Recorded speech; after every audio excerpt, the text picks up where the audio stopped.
My name is Magali Telles, and my pronouns are she, her, ella. And I'm the new Director of Operations. Some of you may be, wait a minute, she looks familiar. But we'll catch up later because we got to get into this program. To say that I'm excited is an understatement. I am super juiced to be back on this team, and I'm going to grab this microphone.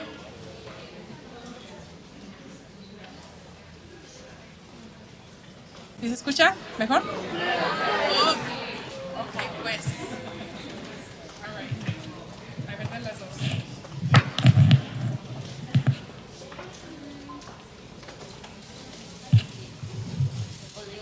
Okay. So, some very quick announcements. Better? Okay, all right. So I want to give a huge shout out to the incredible team that Los 100 has here. As you know, this is a lot of work to put this on, I know. But I want to give a shout out to Handri Bautista on the back. Say, hey.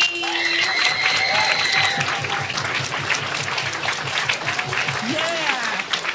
Handri is officially full-time. And as you all know, Ellen is the boss back there. Ellen, say, hey. Thank you, thank you. So as many of you know, Herman is not here because he has a brand new baby, and we want to make sure, congratulations to him and his beautiful wife, Ariana. So he is on leave, and I'm sure is going to be super excited to take a look at all the pictures of tonight's event. So again, I'm happy to be here in community with you all for our first program of the year, Behind the Lines, Part 4, Experiences and Rights of Farm Worker Women, where we'll be discussing firsthand accounts from our farm worker women, campesinas, and their endured experiences in the fields.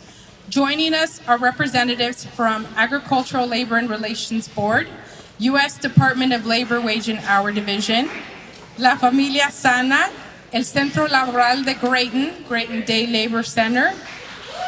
All right, big ups. Líderes Campesinas, big ups, okay. And North Bay Jobs with Justice.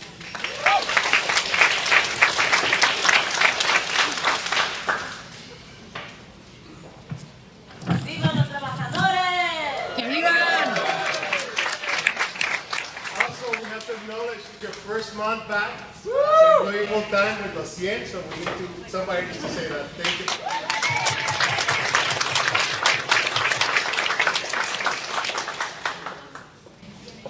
Good evening, everyone. Welcome. I'm Lisa Carreño. I'm the chair of the board of Los 100 Sonoma County. And what Ramon so thoughtfully just announced, and I missed, so my apologies. Magali Telles was the first executive director of Los 100 Sonoma County.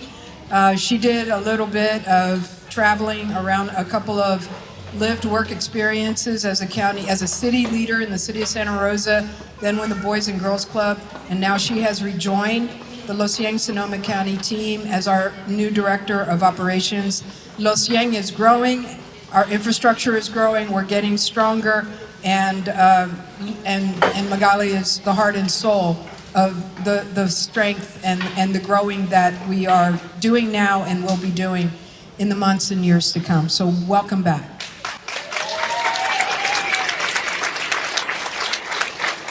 Thank you, I appreciate everybody. So to really get us started and grounded, we'd like to do a land acknowledgement. So at this time, I will ask you to please stand. Si por favor pueden pararse, gracias.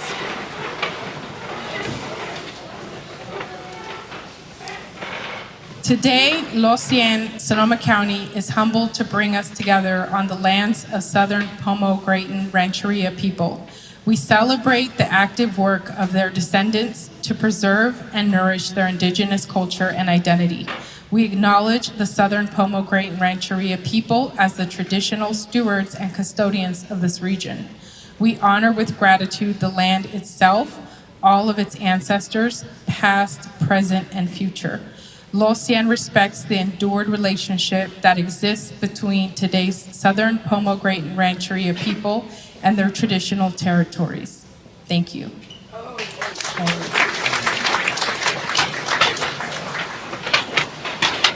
Okay, a few more quick recognitions, quick shout outs. We want to give a huge thank you to all of our volunteers that put today's program together. There was quite a large number of them. So if you could please stand up, if you volunteered to put this program together, please take a stand so everybody can see you. Julio, don't be shy. Ramon in the back, Arlene, and many other wonderful folks who worked really hard and diligently on this program. Now we want to also give a special shout out to our students. I understand we have some Rosen School students, so shout out to you all. Stand up, go ahead, get recognized.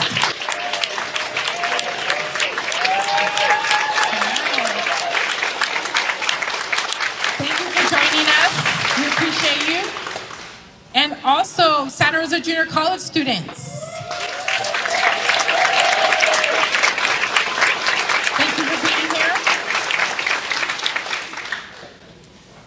Next, we want to welcome and salute our community engagers and parent organizations. So if you're a parent or part of the community organization that's part of our Access Ticket program, if you could please stand, or if this is your first time at Los Cien, so we can give you a big old welcome, please stand.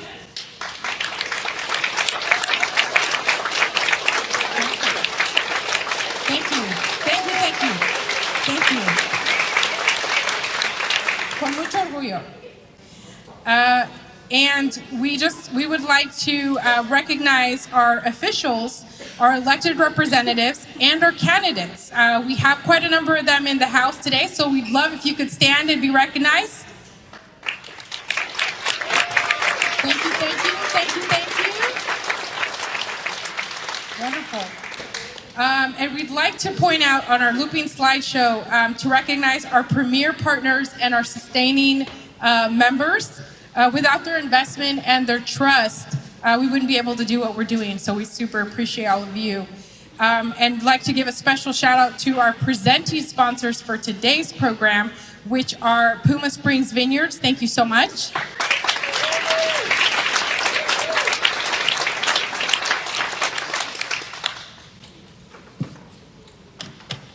The suspense.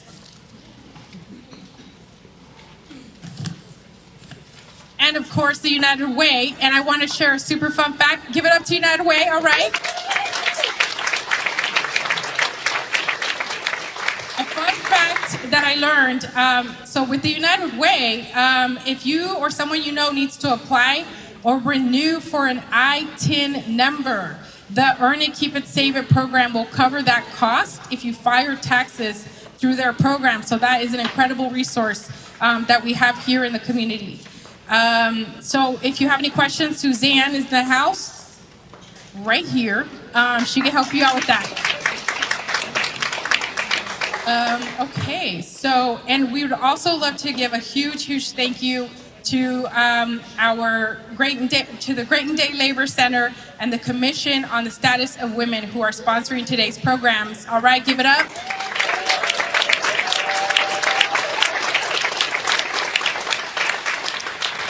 And they are amigas de los 100, so mil gracias por su apoyo.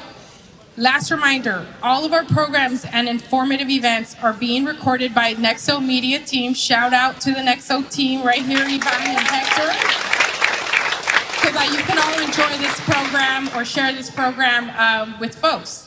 So with that, just 1 second, I'm gonna go to my podium. That was a joke.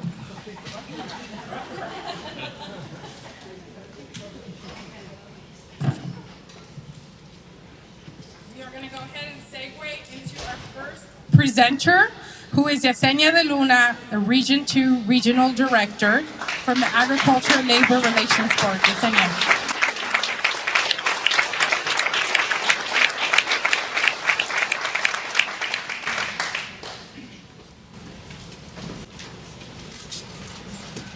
Good evening, everybody.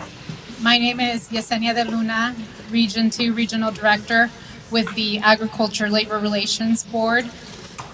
We are a state agency that enforces a California law that says that workers have the right to organize themselves and ask for better working conditions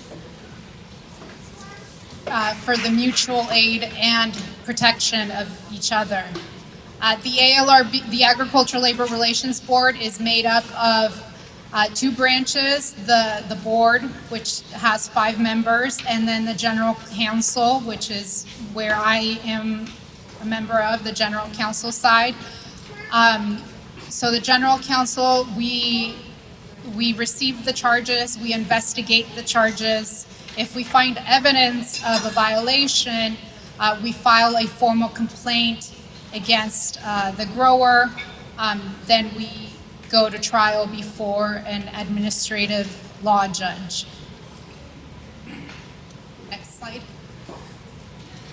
The Agricultural Labor Relations Board was created in 1975 when Governor Brown signed into law the Agricultural Labor Relations Act, which many of you probably know came about after a long and at times very violent struggle between workers and their employers. Next slide, please. So who are agriculture workers? Who do we serve? Agriculture workers are those that work in vineyards, in orchards, in the fields. Now we also cover cannabis cultivation, whether they are here working through an H-2A visa, they're hired directly by the growers, or through farm labor contractors, whether they're working piece rate or they're working hourly. Agriculture workers are all covered, regardless of their immigration status. Most of our staff is bilingual. We are also very fortunate to have 2 staff members that speak Mixteco Bajo, but we also have access to interpretation for any of the other languages, because as we all know, there are many in the agricultural worker community. We understand that workers cannot always come to us, so we come to them. We make ourselves available during non-business hours because, again, we understand that they work and cannot always come to us from 8 to 5. We cover the entire state. I am, like I said, the regional director for Region 2, which is offices here in Santa Rosa, Visalia, and Indio. So as you can imagine, that covers pretty much from border to border in the central area. We also have Region 1 is offices in Salinas and Oxnard. Next slide, please. The Agricultural Labor Relations Act gives workers these rights to participate in union campaigns or other union activities, to complain to their employers about working conditions, to participate in our processes, or to decide to not do any of these things. So the union activity, if they want to be represented by a union, we are the agency that would come in and hold the election. If they have a union and they want to change it or remove it, again, we are that agency that would come in and do that. So workers, like I said, have the right to speak up, organize amongst themselves. They don't need a union. They can organize themselves to speak up about working conditions for their mutual aid and protection. So that means the law says it's 2 or more workers come forward and speak up, or sometimes workers talk amongst themselves and then they choose a representative to speak for the workers. Some of the complaints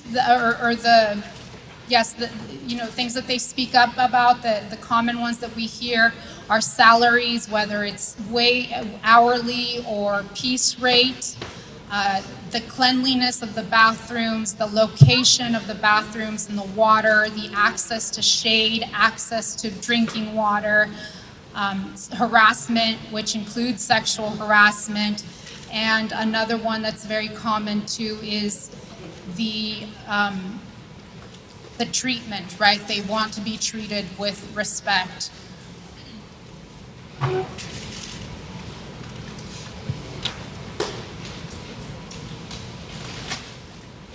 So again, workers can participate in the Agriculture Labor Relations Board processes. That means that once they file a charge, they can't be retaliated for filing that charge. They can speak to us during our investigation, or if we do go to trial, they can, come forward and be witnesses at the trial. And then finally, right, they have the right to not do any of these things. The law is violated when the employer takes, retaliates, when the employer retaliates against the workers because they have exercised any of these rights that I just mentioned. So next slide. Yes, this one. So we're a small agency, but we cover the entire state. We are out there doing outreach to workers so that they know that we're there and that they have these rights. We do outreach to local CBOs, organizations, community-based organizations, to other agencies, whether it's federal or state agencies, so that when workers do come to them, they can refer them to us. We are also available to do supervisor trainings. That means we can come and do trainings for the foremen and for the supervisors so that they know that workers have these rights, and how to act, how to properly manage when workers exercise their rights. We also, for those workers that use WhatsApp, it's another way for us to try and reach workers and inform them of their rights. It's not the only way, but it's another one. If they use WhatsApp, we have a WhatsApp channel. They join our channel and we send messages to them related to where they're at or what's happening, like if right now the rains, or if it's fire season, or when it's really hot. And then our final slide. So like I said, we cover the entire state. Our nearest office here is in Santa Rosa, but we do have the Visalia office, the Indio office, the Oxnard and Salinas. Our headquarters, we are a state agency, and they are in Sacramento. Here are our phone numbers, and we also have an 800 number because we know that workers travel sometimes follow the crops and the work, and so they can always reach us if they don't have the nearest office. Thank you very much for your time today.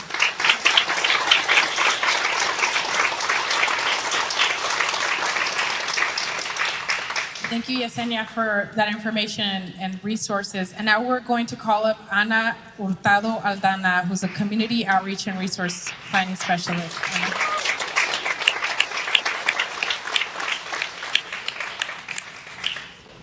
Thank you so much. Good evening, everybody. And once again, thank you to Los 100 for inviting the Department of Labor to be here tonight. What I hope to accomplish, I hope to give you, or all of us, a couple more tools for our tool belt when it comes to worker protections, especially in agriculture. So who we are, the Department of Labor Wage and Hour Division, we are tasked with enforcing several of the nation's most basic and important labor laws that protect our nation's workforce.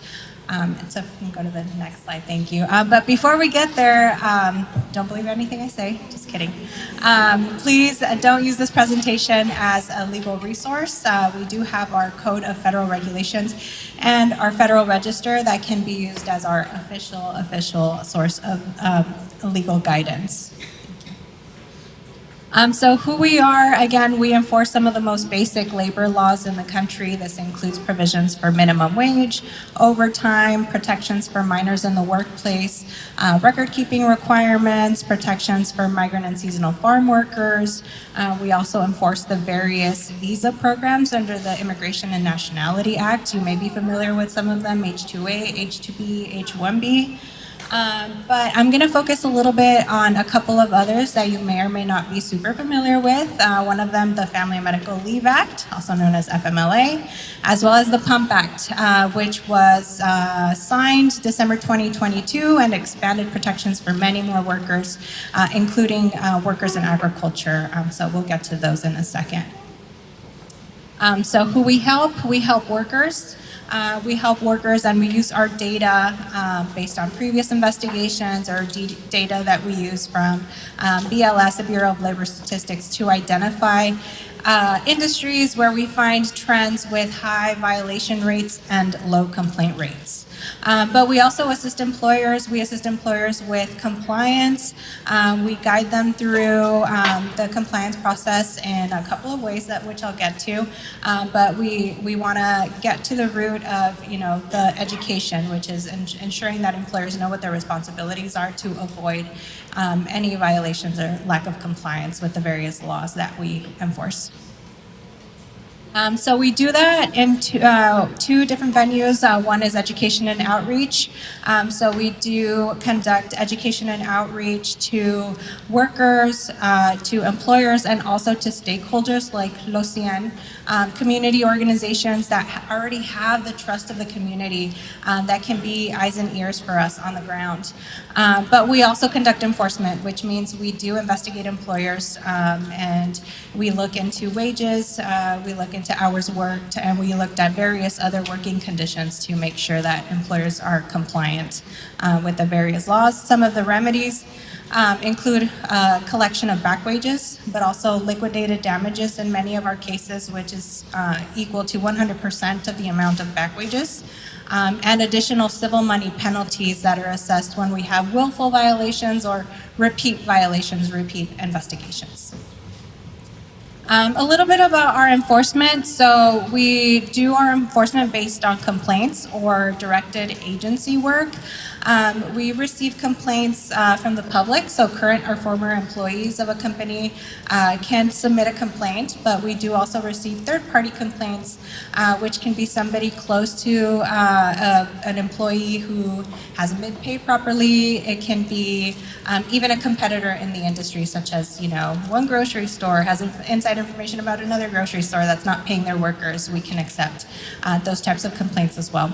Our directed work is also based on our data, and those cases are selected based on trends where we find high violation rates. That's how we determine what industries we want to look into, open up some investigations and survey the level of compliance. And hopefully, by doing that, we can make an impact in that particular industry and start to shift the trends. A lot of times we see, because something is an industry practice, every employer does it this way, they think that that's the way to do it. That's not always the case.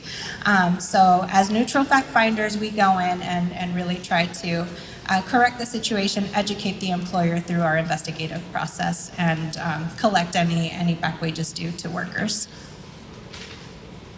Okay, so I'm going to talk very quickly about the Family and Medical Leave Act, which usually runs concurrently with other leave protections, so it can be a little bit confusing, but the FMLA at its core is job protection.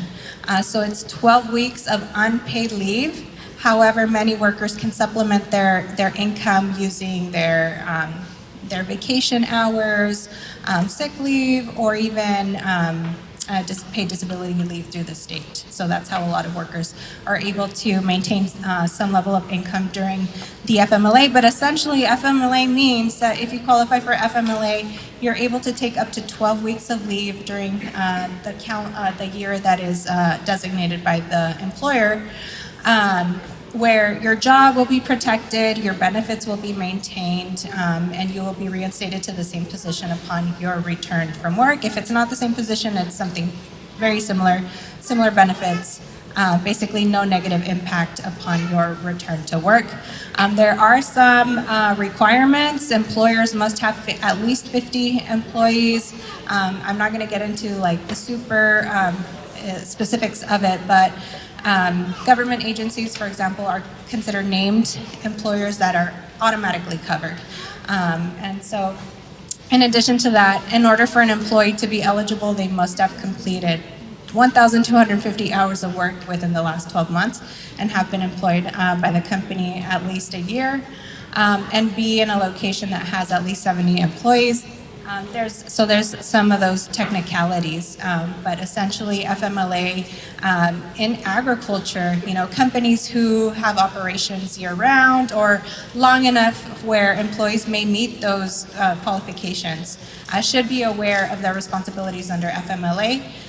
Any manager in a company needs to know that if they become aware of an employee that has a situation where they qualify for FMLA, they need to basically start the process of offering, hey, have you thought about FMLA? Here's the information, let me know what you think. And when that happens, there is a clock that starts and there's deadlines. And as much as an employer has responsibilities to provide this information, the employee also has the responsibility to respond within a certain time frame.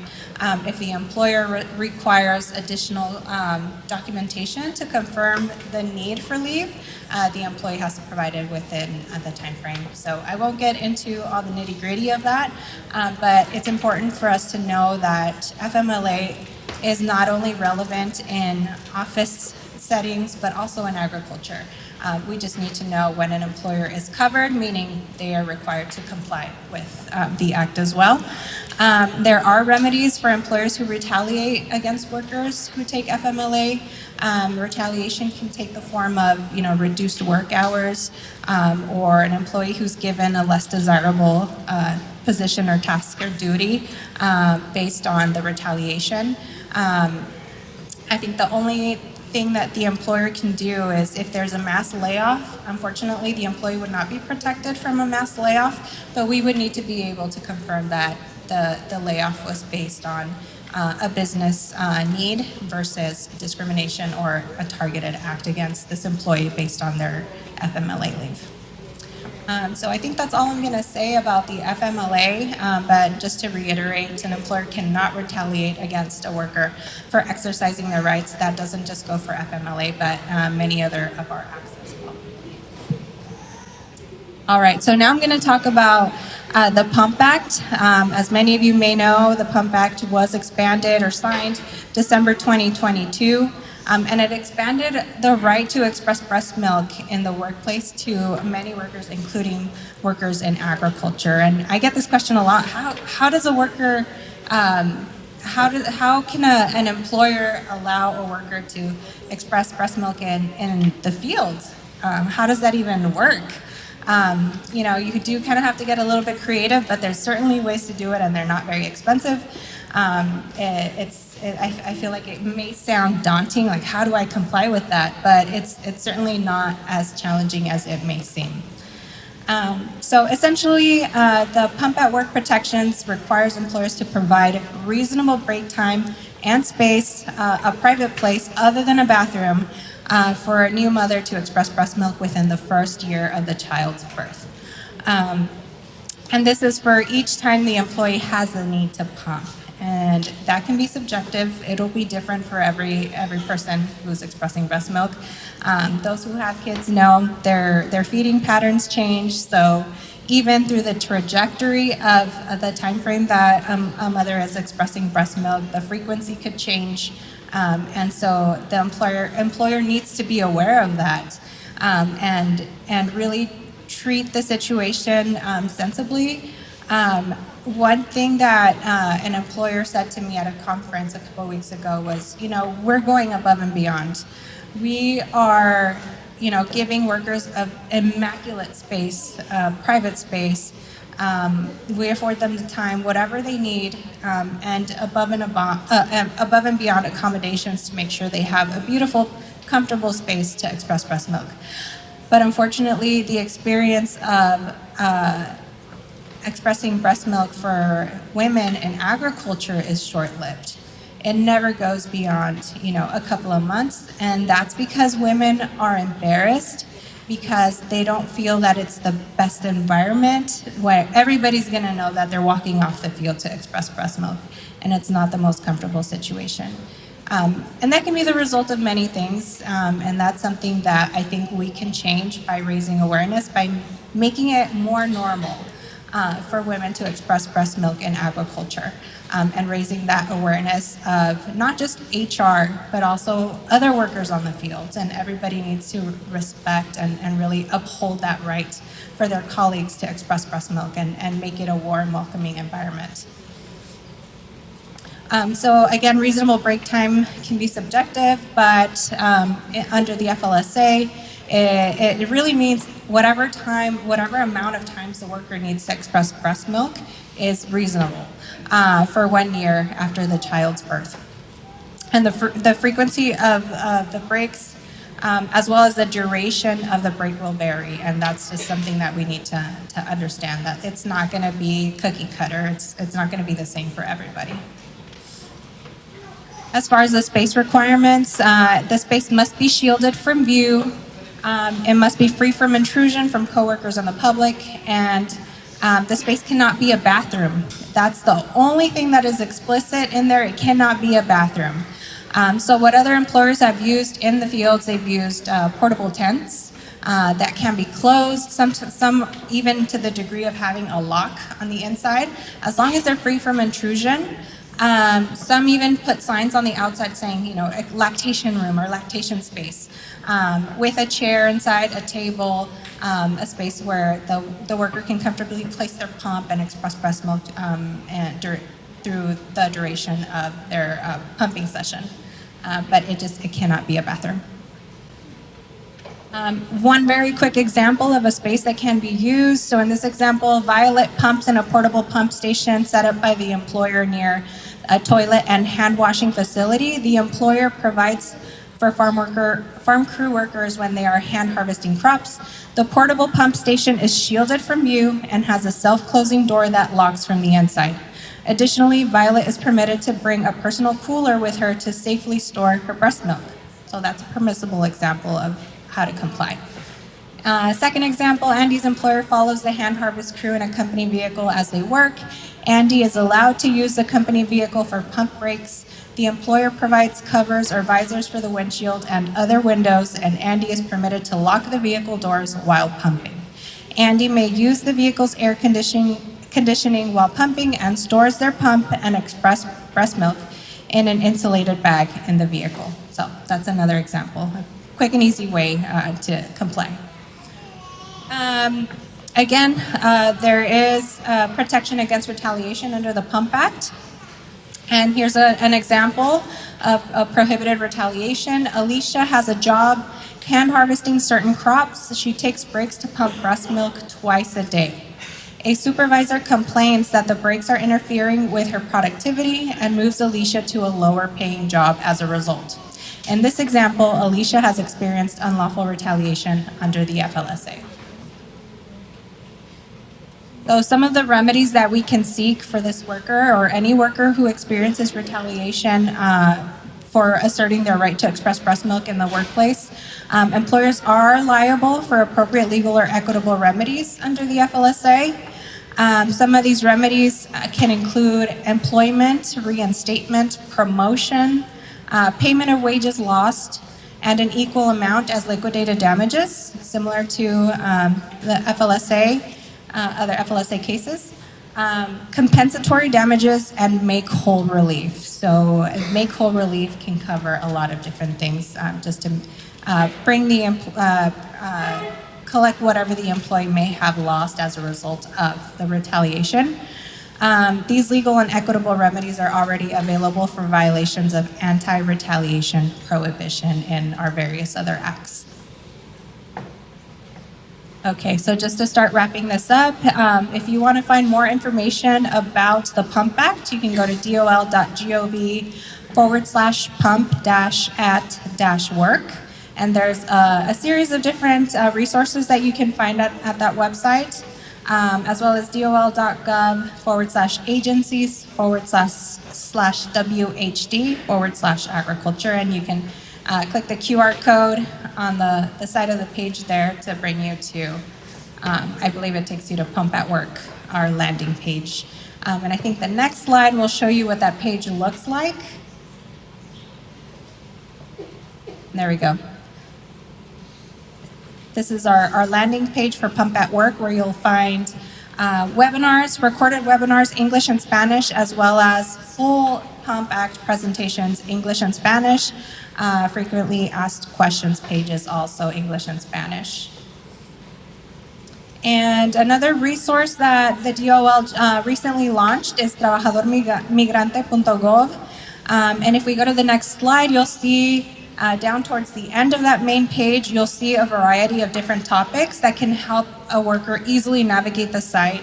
If they have a particular issue that they're dealing with at work, they can quickly scroll to it, click on it, and it'll bring them to a page full of resources related to that particular topic. And finally, here's my contact information and our San Jose District Office contact information. We do receive complaints from the public over the phone as well as in person, but nowadays we do a lot of our work over the phone. So we can happily screen calls if you have any questions, or if you'd like to file a complaint, feel free to give us a call at any of those numbers above. And I think that's it for me. Thank you so much.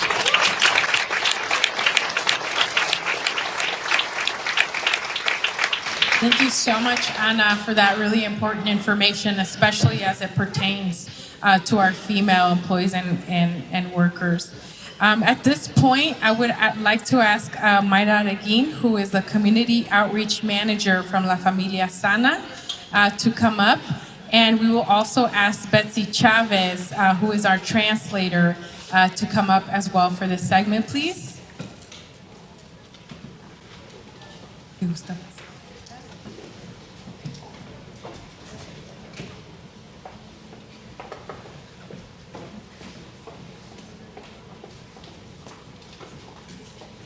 And Mayra will be introducing herself, but sharing her experiences, and Betsy will be translating after Mayra has completed her remarks.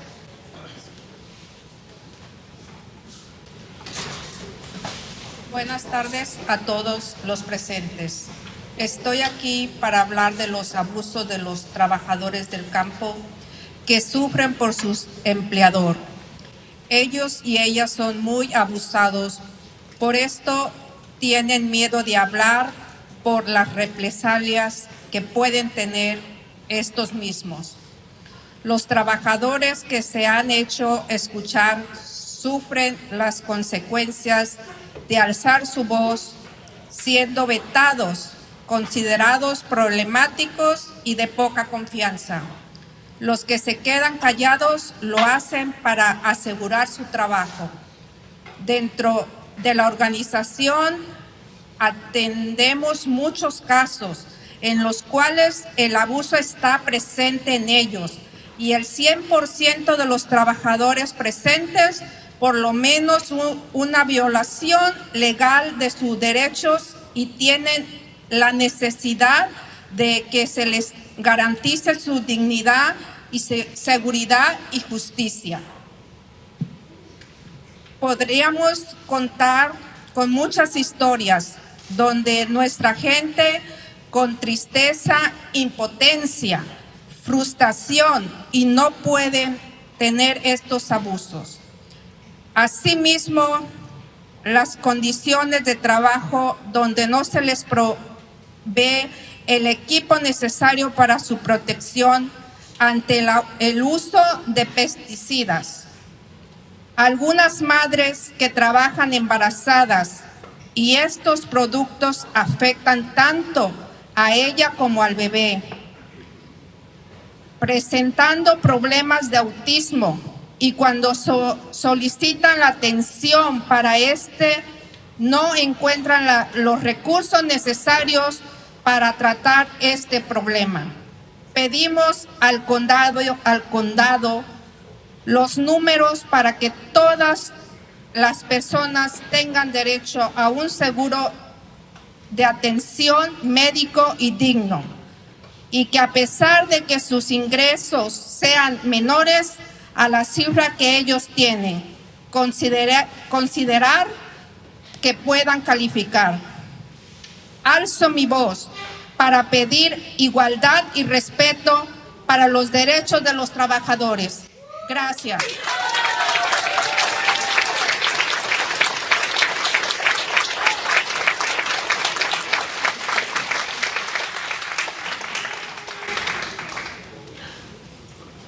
Good afternoon to all present. I am here to tell you about the abuses of farm workers who suffer at the hands of their employer. They are very abused by them and are afraid to speak out because of the reprisals they may have for them. Workers who have made their voices heard suffer the consequences of speaking out of being banned, seen as problematic and untrustworthy. Those who remain silent do so to secure their jobs. Within the organization, we deal with many cases in which abuse is present within them, is present within them, and 100% of the workers have at least one legal violation of their rights and need to be guaranteed their dignity, safety, and justice. With sadness, helplessness, and frustration, we could tell many stories where our people can't stop the abuse.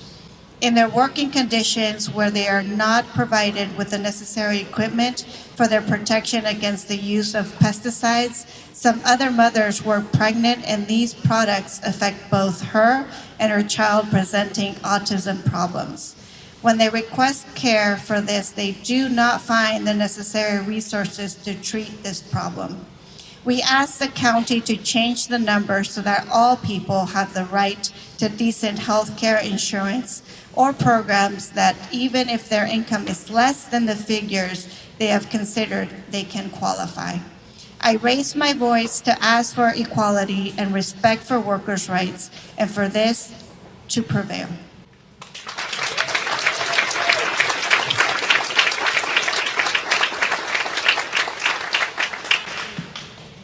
Muchísimas gracias a Mayra. Thank you to Mayra for sharing her story, her testimony, her experiences. Let's give it up for Mayra one more time. Thank you. And now to continue on the vein of these really important experiences and wisdom that these women have to share with us, I'm going to ahora vamos a invitar a nuestros líderes de campesinas, a nuestras representantes del North Bay Jobs with Justice, del Great Day Labor Center, si pueden venir para acá y compartir con nosotros. Pásenlo, con toda la confianza.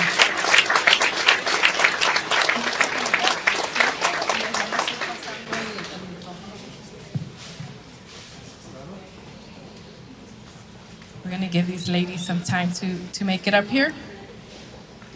And Betsy's going to help us with translation. So you can hold on to that. Gracias.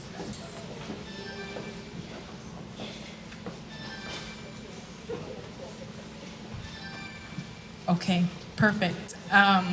Gosh, I just started thinking in Spanish but wanting to speak English.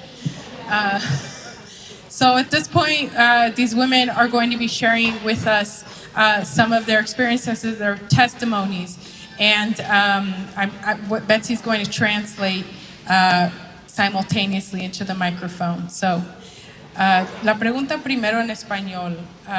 Lo que hemos platicado un poco de sus experiencias en el trabajo donde han trabajado.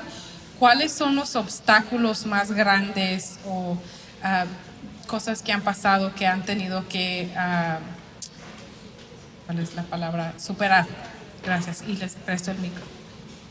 What have been the obstacles that they've had to foresee? Buenas noches. Y soy miembro de la Organización de Líderes Campesina Comité Sonomanapa. Good evening. Y soy miembro de Líderes And Campesinas she's por member 14 of años. Líderes Campesinas. Mi experiencia que yo he tenido, yo también soy promotora de salud y vamos a algunos campos a visitar a los trabajadores y trabajadoras. So we go to encampments and in fields, and we visit many field workers.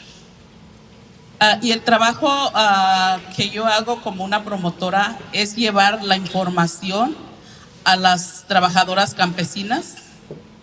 My role is to bring information to the campesinas in the field. Es impactante cada que yo voy a visitar un campo, ver esas grandes mujeres guerreras trabajando en el frío, en la lluvia, en el sol. It's really impactful to see the women who are working hard under such weather conditions, cold, rain, etc. Y a veces preguntarles y que ellas contesten que no tienen una ayuda, que no tienen un de salud médico cuando se enferman.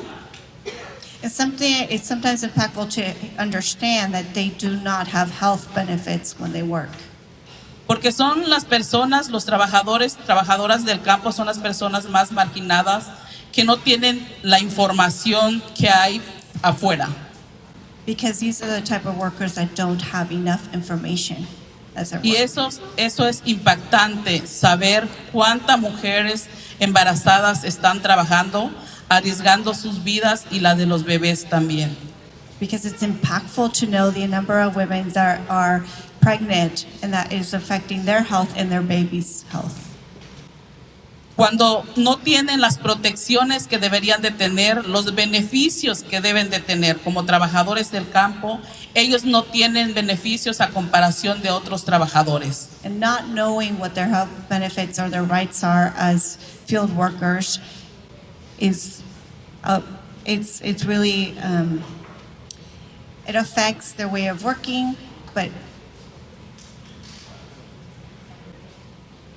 Porque no tienen ellos esa ayuda como otros trabajadores lo tienen, como por ejemplo si dejan de trabajar, ellos no pueden agarrar un desempleo.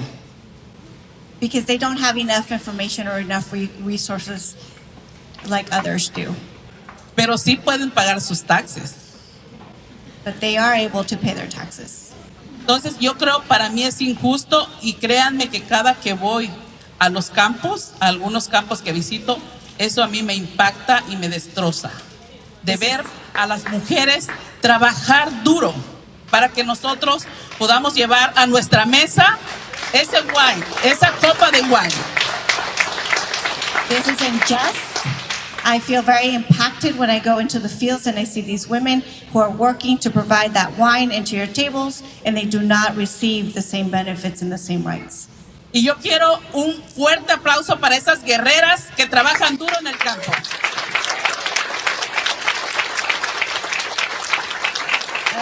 I would like a great applause for those warriors or women here who work under these conditions.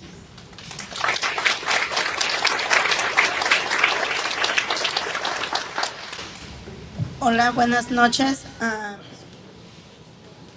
Vengo en representación del Centro Laboral de Greytown. Soy una trabajadora, tanto agricultura como limpiadora de casa. Y lamentablemente es muy difícil para nosotras como los que elaboramos varios tipos de trabajo, porque a veces lamentablemente no calificamos los beneficios que a veces dan, porque como por ejemplo viene el tiempo de incendios. So I represent Grayton Labor Center, and I not only work in the fields, but I also clean houses, and this brings a lot of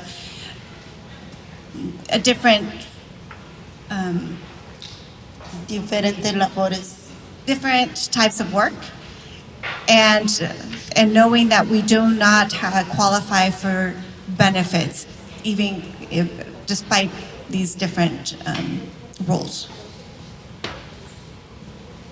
No calificamos a veces los beneficios que dan a veces como cuando nos impacta el incendio, las inundaciones y otros desastres naturales. We don't qualify for the benefits that are given during natural disasters like the fires, the floods, and other disasters. En cuando todos también somos afectados como limpiadoras de casas, como los que elaboramos el trabajo de la agricultura y otros tipos de trabajo que realizamos en este condado o en otros condados también. Because we are just as affected as housekeepers, as field workers, as the rest of the community. Y pues sí es difícil para nosotros, porque pues a veces pues vamos y nos dicen, oh no calificas porque no tienes un talón de cheque o no tienes cómo comprobar tus ingresos o ganas mucho y no calificas. Es lo primero que nos dicen. So oftentimes we're met with the fact that we can't prove our salaries through a check stub, or we make too much money. En cuanto también reportamos nuestros impuestos, todos reportamos nuestros impuestos. Ahí sí pagamos, pero no dicen o ganas o aquí puedes o aquí calificas, no nos dicen eso para atrás. Y sí ha sido difícil para nosotras. Yet we are held liable to or responsible to pay our taxes, and during that time we aren't given information of what we are able to qualify for. Y pues le paso la palabra a otra compañera. Gracias. Thank you.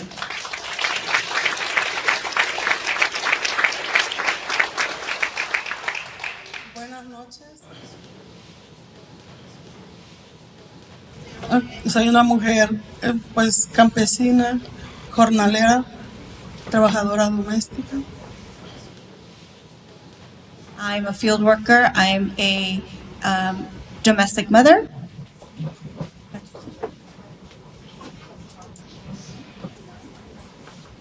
Oh, she's a field worker. Sorry, guys.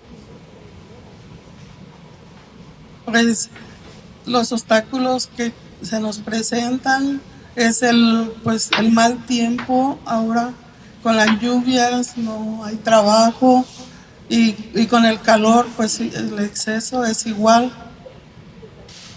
Right now we're faced with lack of work because of the rain. And the work is excessive as well. Trabajamos en los viñedos, piscamos igual blueberry, igual olivo y somos fuerza laboral, pero los salarios también son muy pocos y ahorita con el mal tiempo. We work in the fields, we harvest blueberries and olives in the vineyards. We work excessively, yet we don't get compensated enough. Si trabajamos los 12 meses del año, el salario más o menos es 33,000. Si tenemos una familia de 5 integrantes, ¿es justo para vivir eso? Creo que no. We work 12 months, we get paid about $33,000. Do you think that with a family of 5 that's just or enough? Si trabajamos por el mal tiempo, 8 meses, es un promedio de 13,000, 18,000 por el año. No se puede vivir con eso. If we work roughly around 8 months, it's about $13,000 to $18,000 a year. Not enough. Por eso pedimos que se nos pague por desastre cuando hay mal tiempo, por lo menos poco, una ayuda para poder sobrevivir. This is why we ask to be compensated during disasters, because it's really hard to live. Tener muy poco trabajo, ganar muy poco, nos obliga a tener 2 o 3 trabajos. Lavar platos, ir a hacer limpieza en oficinas en la noche y no queda tiempo para los hijos. Y también tenemos que pagar la niñera quien pueda cuidarlo. Working for so long, very little, forces us to work 2 or 3 other jobs, which affects our family life and the quality of time with our children. And we need to pay for childcare and other expenses. Quiero hablar más, pero le cedo el turno a mi I compañero. would like to talk more, but I'm going to give time to my colleagues.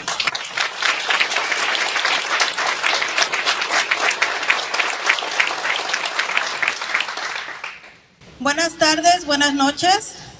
Es un placer para mí estar aquí delante de todos ustedes. Good evening. It's a pleasure to be here in front of you. Al igual que mis compañeras, yo también soy trabajadora campesina, también soy trabajadora doméstica. Just the same as my colleagues, I am a field worker and I'm a domestic worker. Agradezco las primeras personas, ¿verdad?, que dieron información sobre que tenemos derechos, las mujeres, sobre todo en el campo y en cualquier otro tipo de trabajo que hacemos para poder tener ese momento, ese rato para poder alimentar a nuestros hijos. I appreciate the previous presenters and the information provided and the specific topic about being able to provide the breast milk for our children. Me gustaría, ¿verdad? Como dice la compañera, tengo muchas cosas que hablar, que decir, pero me gustaría más que nada enfocarme en que lo que nosotros hablamos, lo que nosotros opinamos sobre nuestro trabajo, cuando decimos sufrimos este tipo de violaciones laborales en nuestro trabajo. I have a lot to say, but I'd like to focus on when we talk about the things that we suffer at the job in terms of violations. Si nos quejamos y alzamos la voz, tanto trabajadores campesinos como trabajadores de la jardinería, como trabajadoras domésticas, no es porque queremos hacer, como en muchas ocasiones se nos ha calificado, ser personas, ¿cómo se dijo una palabra la compañera? Problemáticas. If we complain, we do not mean to be problematic. Lo que nosotros pedimos, creo yo que es algo justo. Ahorita estamos viendo, yo creo que todos estamos pasando en algún momento por dificultades económicas. What we ask is justice. As many of us, we're going through really hard financial times. Lo que pedimos es un salario justo. Pienso yo que con 16, 17 dólares que se nos paga la hora, no es suficiente. Y creo que los que ganan aquí más de 30, 40 dólares, porque me imagino que ha de haber personas que ganan este salario, también se ven difícil, aún teniendo ese salario, lo doble o lo triple que nosotras. We ask for a fair salary for justice. Earning between $17, $18 an hour is not enough. Many of you who are here maybe earn $30 or $40 an hour, and you're having hardships as well. So imagine what we have to go through.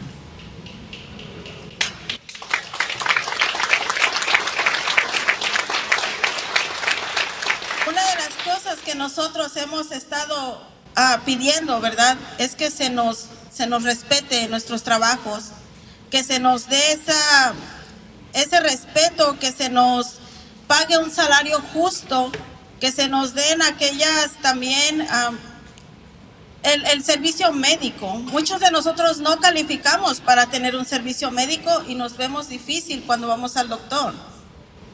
We ask for a just pay. We ask for respect. We ask for benefits, because many of us do not receive benefits in the job that we do, in the work that we do. Siempre recuerdo en el 2020, cuando empezó la pandemia, y no lo digo nada más por los trabajadores campesinos, porque también hubo jardineros, también hubo trabajadoras domésticas, que aún con la pandemia estuvimos laborando. ¿Cuánta gente se quedó en su casa? Dijeron, nos tenemos que encerrar, tenemos que estar en casa, no tenemos que salir porque estamos en tiempo de pandemia. Perdón, la primera parte fue aquí. En 2020, cuando estábamos sufriendo. Oh.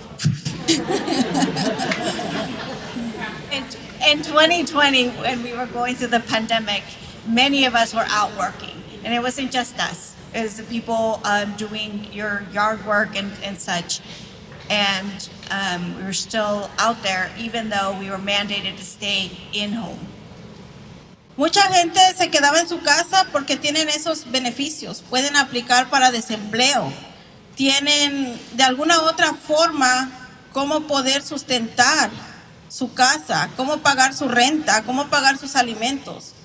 Desafortunadamente no muchos calificamos para desempleo y tenemos que estar trabajando, sea lluvia, sea sol, sea cualquier desastre, cualquier tempestad que haya, nosotros tenemos que estar trabajando. So many were able to stay at home because they qualified for unemployment, they qualified for other benefits, yet we do not. We could not. And just despite the weather conditions and disasters, we're still working. En mi experiencia como campesina durante los incendios, lo que yo miré fue que nos descansaron a muchos. ¿Por qué? Porque hubo pérdidas de viñedos. Pero no se nos pagó ese tiempo que estuvimos en casa sin trabajo. For many of us farm workers, we were laid off because there were a lot of losses in the vineyards, but we were not compensated. Sin embargo, nos dimos cuenta que muchos dueños de los viñedos, ellos no tuvieron pérdidas. ¿Por qué? Porque sus viñedos están asegurados. Ellos no tuvieron que pasar la clemencia que nosotros pasamos. Lo único que pedimos es que se nos respete, que se nos den un salario que sea justo, que se nos dé también oportunidad a tener beneficios cuando algún desastre venga sin que nosotros no pedimos que haya incendios, nosotros no pedimos que haya lluvia, queremos también beneficios de esos, que piensen que si nosotros ayudamos en las casas, laborando, limpiando las casas, que si nosotros ayudamos en la riqueza de aquellos viñedos, porque sabemos que gracias a nuestro trabajo, muchos de los dueños, ¿verdad?, están teniendo ganancias. Queremos eso, que se nos valore nuestro trabajo, que se nos den esos beneficios, que se nos dé un seguro médico, porque también lo merecemos. Y como dijeron, ¿verdad?, en el año del 2020, yo recuerdo esa palabra que reconocían mucho y decían, son trabajadores esenciales. Entonces queremos ver el resultado de esas grandes palabras que la misma gente decía. Gracias.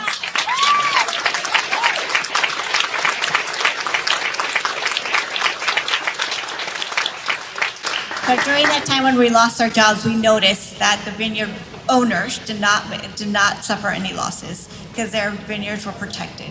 We asked for respect. We asked that we receive the benefits that we need because we go into the homes, we clean homes, and we provide riches for those that are well off. And so we are asking, as essential workers, as they put it, to be valued and respected.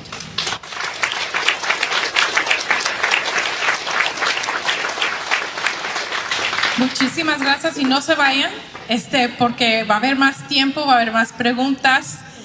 Thank you so much for these wonderful women of sharing their testimonies, but we have a little bit more. We have more questions. We have a little more time.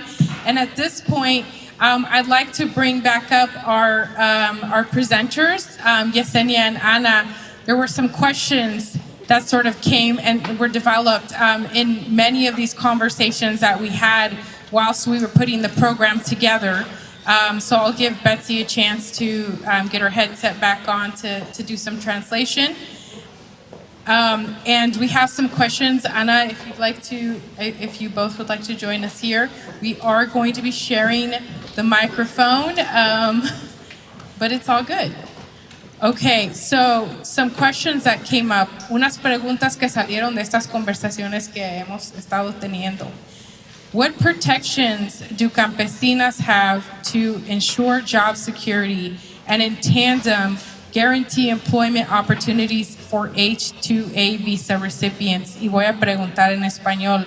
¿Qué protecciones tienen los campesinos para garantizar la seguridad laboral y al mismo tiempo garantizar oportunidades de empleo para los beneficiarios de la visa H-2A? Thank you so much for the question. And I think the question was posed in the setting of worker displacement in light of the H-2A program. So if I could get a sense of how many in the room are familiar with the H-2A program and some of the requirements. So there's a few. But just so folks are aware, the H-2A program, the intention of the program was not to disrupt the local labor force in the sense of displacement. And so it is intended to protect the U.S. worker. And if I didn't say this before, I'll say it now. Our laws protect workers independent of their immigration status. And so under the H-2A Act, or the program, a local U.S. worker doesn't identify immigration status. It just means you're a worker who lives and works in the U.S. whether you're documented or not. And so a employer who wants to apply to bring workers under the H-2A program must certify that there's not enough labor force in the region where they're intending to bring workers into. And because of this labor shortage, they are seeking to import, basically, labor through this H-2A program. So first, they must be able to certify that there's already not enough labor locally. And they must do so by seeking out the local EDD and, announcing these job opportunities to local workers first. If local workers, such as the campesinas, apply for work there, they cannot be turned away. They must be given the position, especially if they're willing and able to do the work under the conditions of the job announcement. Additionally, if they worked with this employer the previous season, the employer is required to recruit them first and offer the position to them first before they bring in local foreign workers. If there needs to be a layoff during the season for whatever reason, the H-2A workers, unfortunately, they will be the ones who lose those positions first. It cannot be the U.S. Local workers. So to answer the question about what the protections are under the H-2A program, if they are turned away because the employer already recruited H-2A workers, it's very likely we have a case. And I can, do you need me to translate that? Okay. Of course.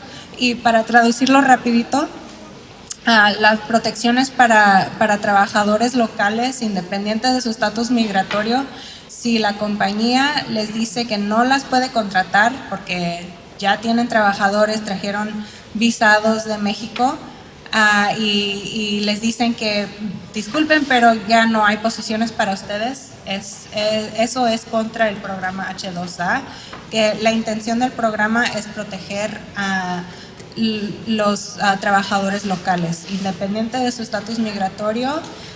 De hecho, si ustedes trabajaron la temporada anterior, es requisito que los recluten a ustedes primero. Y si, por ejemplo, necesitan despedir trabajadores porque no hay suficiente trabajo, tienen que despedir a los visados primero antes de ustedes. Entonces, la prioridad es para los trabajadores locales bajo la ley. Si no sucede así, por favor hablen con nosotros y podemos asesorar la situación. Gracias. La próxima pregunta, the next question. Where can campesinos go to receive services when they have experienced abuse, retaliation, wage theft, or any other injustices? Can you provide us with some resources? And I'll repeat it in Spanish. ¿Dónde pueden acudir los campesinos para recibir servicios cuando han sufrido abusos, represalias, robo de salarios o cualquier otra injusticia? ¿Puede proporcionarnos algunos recursos? So for abuse, it depends, right? What kind of abuse is that? And usually, workers are very afraid to call the police, but usually that is the answer. And workers are afraid to call the police because of their immigration status, and workers should know that the police are there to help and they're not going to ask about immigration status. Sometimes if the abuse is happening now and it's a physical thing or something like that, the police is the best option. If there's other sort of abuse, whether it's based on your gender, your nationality, your race, anything like that, it could be a form of discrimination. You're being abused because of that. There's agencies like the Civil Rights Department, or then there's a federal agency that can help with that. Of course, if it's ag workers, we want to be a resource for them. If they don't know where to go with this issue, they can always call us and we will help connect them. Retaliation, definitely call us. Even if it's not protected under our act, we can connect you with who does protect that form of retaliation. Wage theft, it's usually the labor commissioner or Anna here, the federal agency. The labor commissioner is the state agency, and we have one of those here, we have an office here in Santa Rosa. Or again, if workers don't know who to call, we want to be a resource for ag workers to call us, and we can connect them with the proper agency to help them with that. Any other injustices, again, farm workers should know to call us. There's so many organizations, agencies, state, federal. Who do I go to? You don't have to know everything and what everybody does. I don't know what everybody does, but we want to be that resource for ag workers to come to us, and we can connect them with who can help them. Like I said earlier, we do outreach with community organizations like Líderes Campesinas, and North Bay Jobs with Justice for these situations, so that when they hear about workers having issues, they say, oh, you can call the Agriculture Labor Relations Board, or let me connect you with them, because they already are somewhat aware of what we do. Un resumen en español. Resumen en español. Sí, para abuso, el abuso, ¿verdad? Depende de qué es el abuso, pero en veces cuando está pasando presente en ese momento, los que pueden ayudar mejor es la policía, pero los trabajadores tienen el miedo, ¿verdad?, de hablar a la policía por cualquier razón, pero no deben de tener miedo, porque la policía está allí para ayudarles inmediatamente en ese momento, ¿verdad?, si están siendo atacados físicamente o algo así, ¿verdad? Pero también hay otras agencias, si el abuso es por ser mujer, por su edad, por su nacionalidad, por la lengua que habla, eso es como una forma de discriminación. Y hay agencias estatales y hay agencias federales que pueden ayudar con esa forma de discriminación y que les están abusando por una de esas razones, ¿verdad?, que son protegidas. Las represalias, háblenos a nosotros, ya si no es algo que cubre la ley de nosotros, todas las otras agencias y leyes tienen también ley contra las represalias. El robo de salarios, aquí en Santa Rosa tenemos una agencia estatal, comisionario laboral, aquí en el centro de Santa Rosa, pueden ir allí. También Ana, ¿verdad?, ella ha hablado mucho de eso, de robo de salario. Si no saben hay cuántas agencias, cuál me va a ayudar.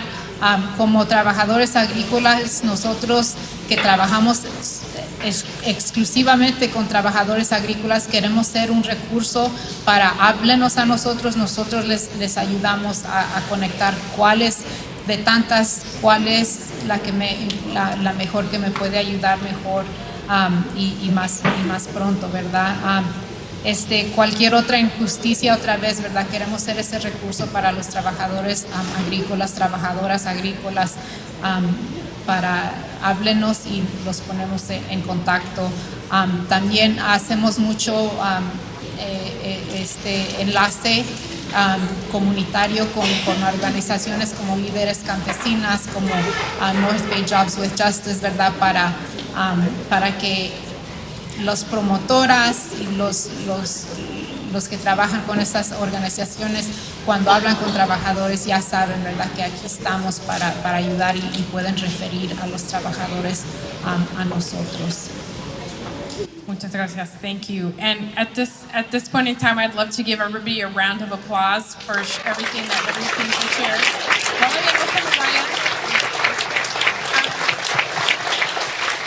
Questions from the audience. So if you have if you filled out a little card, we have some cards out here in the audience, and our team's going to be picking them up. Please raise them. And also, if you use the QR code, the team will make sure to get those to us. So we'll go ahead and give everybody. Looks like this table is still writing their questions. Vamos a recibir a que quiera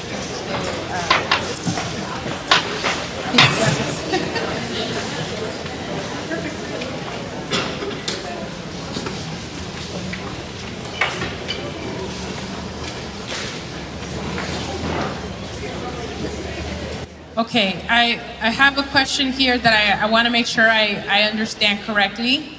The question is, are you in support of H-2A workers? Does this mean our local workers or I'm wondering if the question is, if you are in support of H-2A workers, does this mean that our local workers of many years will be replaced? Y la pregunta es que si uno está apoyando a los trabajadores de H-2A visa, que si eso significa que vamos a reemplazar nuestros trabajadores locales. Y Ana, yo pienso que habías dicho algo al efecto de esto, pero no sé si gustarías contestar. So as far as the H-2A program, I did mention that the way it was intended to work was to supplement labor, not replace it. So just to clarify that, I'm neither for nor against H-2A, the H-2A program, but that's how it was written. That's what it was intended to do, was to supplement the workforce, not replace it. And so there are certain requirements in the program to prevent the replacement of local workers, but how it actually plays out on the field is not always the case. We definitely do see replacement of workers, and we've seen many cases across the country where we've been able to collect lost wages for local workers who were displaced as a result. So I hope that answers the question. Thank you. También, si tienen preguntas en español, por favor de escribirlas y el equipo los puede, acá estamos, Ramón nos puede ayudar para traer las preguntas para acá. No sé, Ellen, ¿cuánto tiempo tenemos para preguntas? 20 minutos. 20 minutos, perfecto, ok. No sé si alguien del panel quisiera dar una respuesta a la pregunta que se hizo anteriormente o gustan seguir a la siguiente. ¿A la que sigue? Ok, vamos. What is the best action we can do as regular people, especially youth? What can we do to help support the campesinos who are struggling in the fields and in the workforce? La pregunta es, ¿qué es lo que podemos hacer las personas de todos los días, especialmente la juventud, para ayudar a apoyar a los campesinos que están trabajando hoy aquí.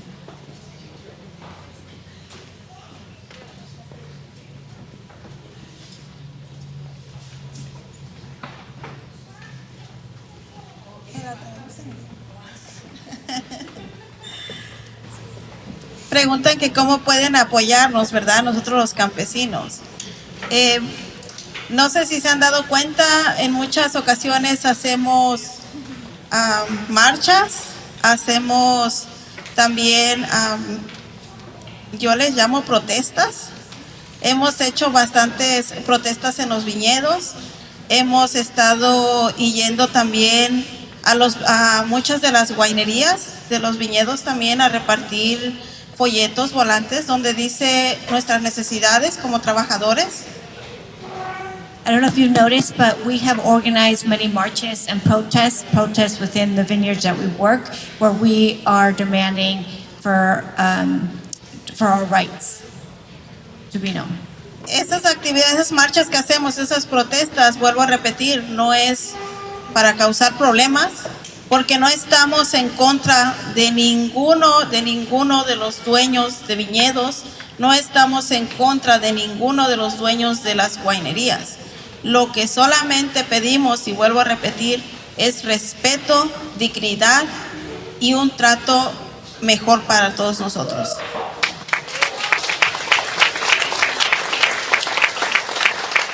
So we don't mean to be disruptive. The only thing that we do go against any of the owners of any vineyard or anybody superior, it is that we are demanding our rights and our benefits and for things to be just.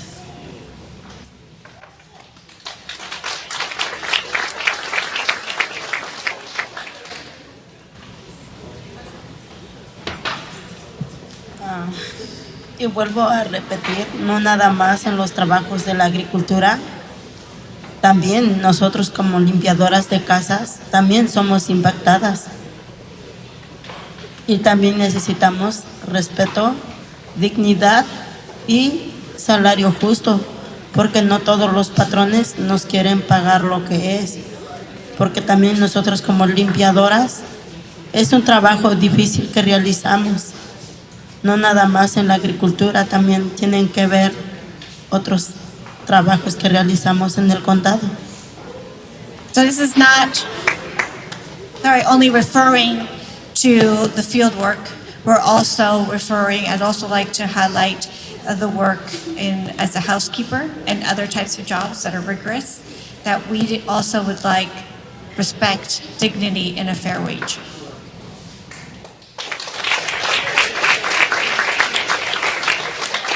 Tenemos otra preguntita sobre lo que han hecho. We have another question. I keep forgetting about the English. How do we find out about protests? How do we organize events through Instagram, WhatsApp? ¿Cómo nos informamos si nos estamos organizando?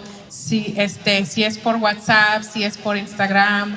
¿Cómo se pueden mantener todos informados sobre lo que está pasando para apoyar?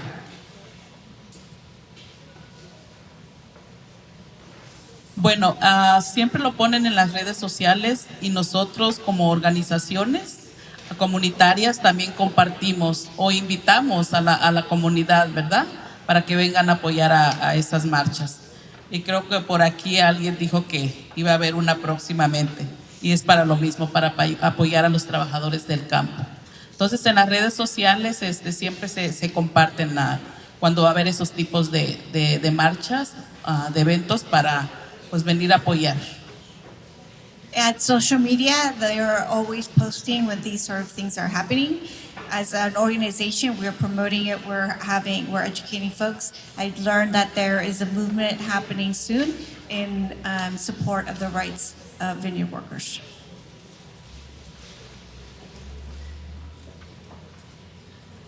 ¿Pasamos a la próxima? Okay. La siguiente. What can we do as community members to support fair wages, protections, and the fight for benefits? ¿Qué es lo que nosotros podemos hacer como una comunidad para apoyarlos en pago justo, en protecciones y para luchar para beneficios para ustedes o para los trabajadores.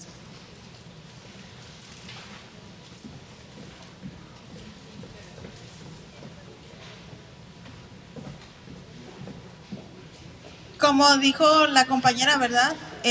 Todas las organizaciones ahora con tanta tecnología en las redes sociales se pueden encontrar cada una de las organizaciones que estamos aquí, que es Líderes Campesinas, el Centro Laboral de Grayton, Trabajos con Justicia, pero también miré una mesa ya de nuestros compañeros, el MVOP, le nombramos, el norte de la Bahía, la organización del norte de la Bahía. Ellos también hacen protestas o hacen marchas porque ellos nos ayudan, ¿verdad?, a poder también pedir que se nos ayude en lo que son, no se ha hablado, no hablamos ahorita de esto, pero muchos de nosotros ahorita estamos viendo el aumento en las rentas de nuestros apartamentos, de nuestras casas. MVOP es una organización que nos ayuda con todo eso también, y en las redes sociales pueden encontrar de todo. Tenemos otra también organización aquí con nosotros, se llama Almas Libres. Ellas son mujeres que son trabajadoras domésticas. Ellas también pueden encontrarlas en las redes sociales. También ellas hacen marchas, protestas. Yo creo que como comunidad somos diferentes organizaciones, pero al final de cuentas todas estamos pidiendo lo mismo. No porque sea una que se llame de una forma y otra de otra, no, aquí todos somos uno solo. Y creo que si nos seguimos uniendo, gracias a la comunidad, ¿verdad?, que se está interesando en querer saber sobre nosotros, yo creo que unidos, como decimos nosotros, la unión hace la fuerza y sí se puede.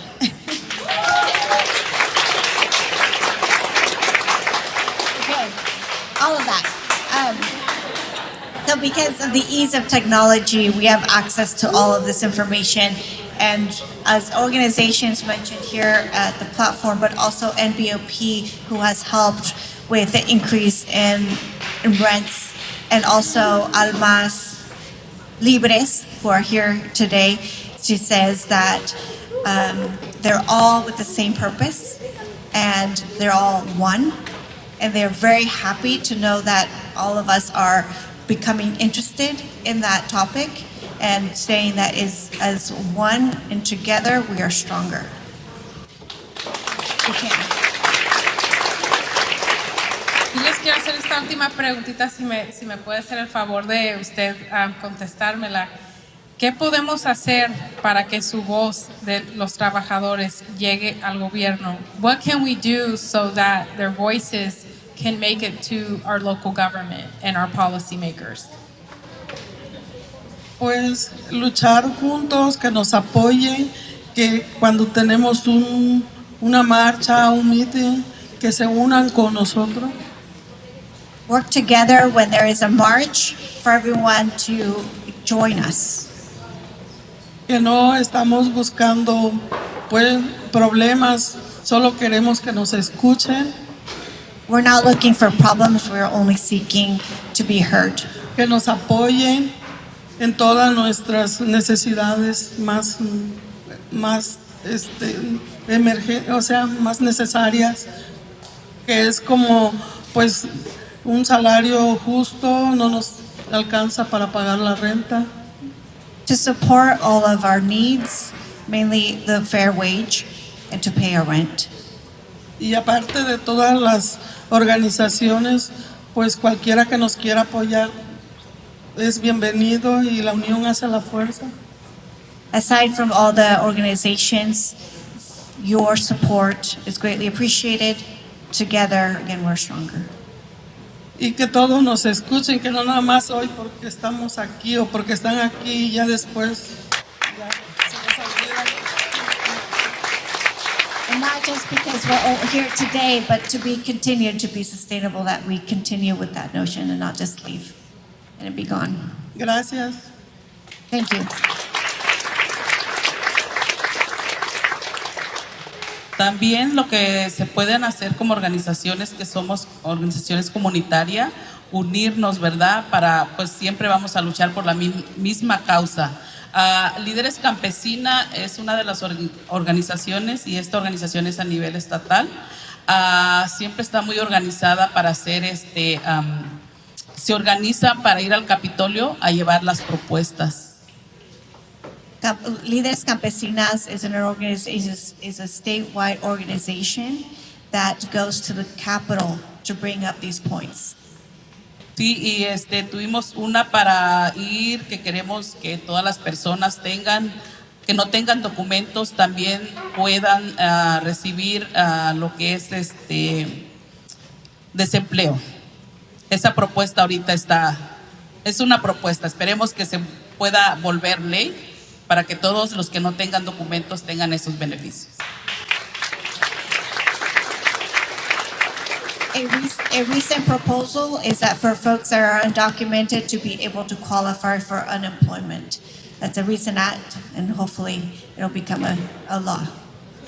Y yo invito, aunque yo sé que aquí hay muchas personas que no pertenecen a organizaciones, pero que nos apoyen y se unan a las organizaciones locales, Santa Rosa, Sonoma, Napa, Petaluma, a sus alrededores. Queremos ese apoyo. Yo sé que no son de organizaciones no lucrativas o organizaciones comunitarias, pero sí nos pueden apoyar.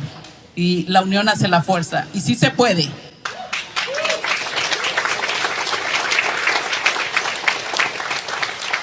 We ask that all of you present today, if you're not part of an organization, whether it be a community organization or nonprofit organization, that you join us. Because together we are stronger, and yes, we can.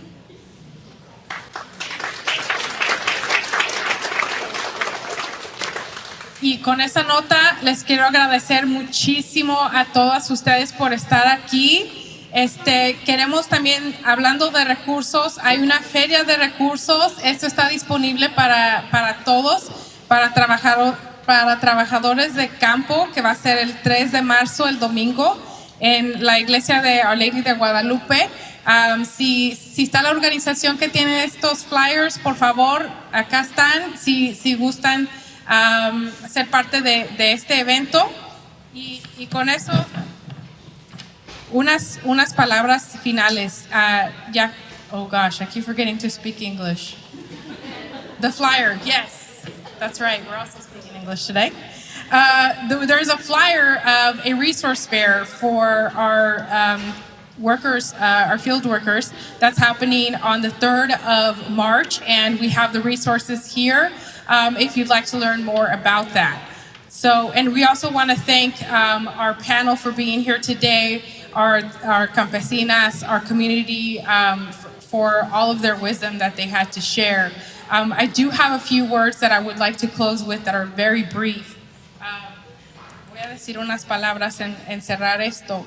But for those of you who are all wondering about the state of the Sonoma County immigrant, especially mothers, daughters, nieces, and grandmothers who are harvesting Sonoma County's world-famous bounty, this is it.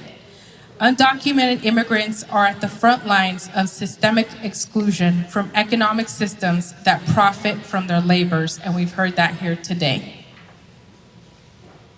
Due to the fact that a large majority of farm workers are undocumented, we are finding through these ongoing conversations that systemic and institutionalized abuse and discrimination endure.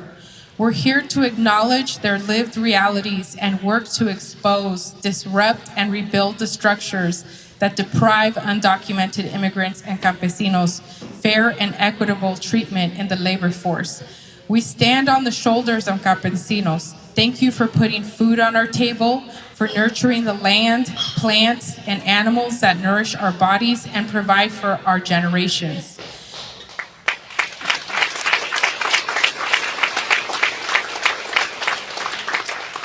If you are a farm worker, si es un campesino, si has sido un campesino, if you have been a farm worker, un hijo de un campesino, a child of a farm worker, a spouse of a farm worker, una esposa o esposo de un campesino, o un padre de un campesino, por favor paren.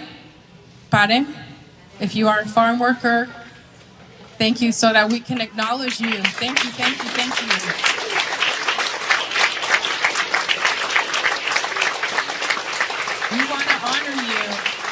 You provide for us. Our lives are intertwined with your lives. Our call to action today is to know this truth and to stand for this truth every time we shop, prepare meals, and feed our families. We have you to thank and we stand with you. Thank you. Muchas gracias a ustedes. Buenas noches. Thank you for being here. Thank you.